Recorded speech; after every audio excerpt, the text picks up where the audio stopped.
Secara eksklusif kita bawakan seorang pilot. Kita orang flying school pun sama-sama dulu, tapi beliau lagi berjaya lah. Kita bersama dengan Major Zailini TDM, call sign String. Apa khabar?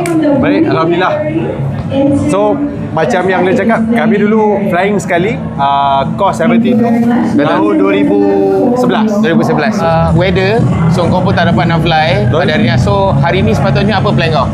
Okay, sepatutnya tadi jam 12 sepatutnya kita orang dah gears up, and then walk out, pergi check aircraft apa semua, dan 12.34 kita orang patut take off. Tapi sebab hujan, so hari ni tak ada rezeki. So kau akan buat solo area display lah? Betul. Solo area display. So initially apa plan kau nanti dekat atas? So profile yang kita orang akan buat tu sebenarnya kita dah buat latihan lama dah, dekat sebulan lebih dah.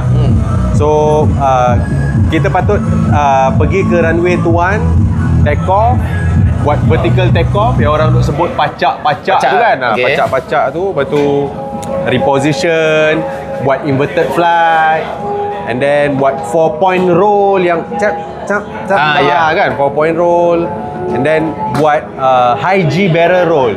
High G barrel roll tu yang dia buat bentuk bulat, dalam masa yang sama kita dispen flare bagi dia nampak keluar macam bunga api bulat tu kan. Faham. So lebih kurang macam tu lah.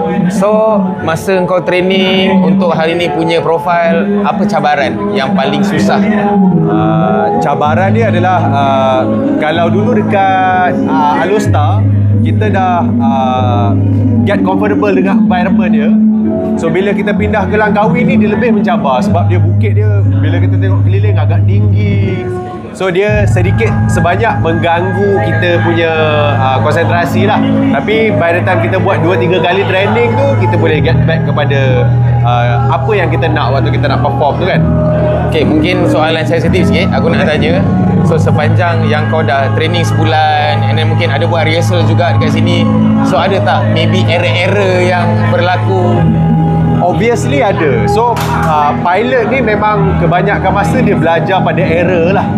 Tapi dia tahu dia kena recognize error dan dia kena buat correction error yang dia hadap tu kan. So memang ada. Contohnya macam dia akan letak runway. So runway tu dia tak bagi kita cross contohnya sebab ada audience kan. So kita tercross. So controller bagi tahu hari ni you tercross lah. Make sure you pull tu positif, macam tu lah. Okay, so harapan kau untuk 5 kali ni dan juga harapan kau untuk TDM masa hadapan. Okey.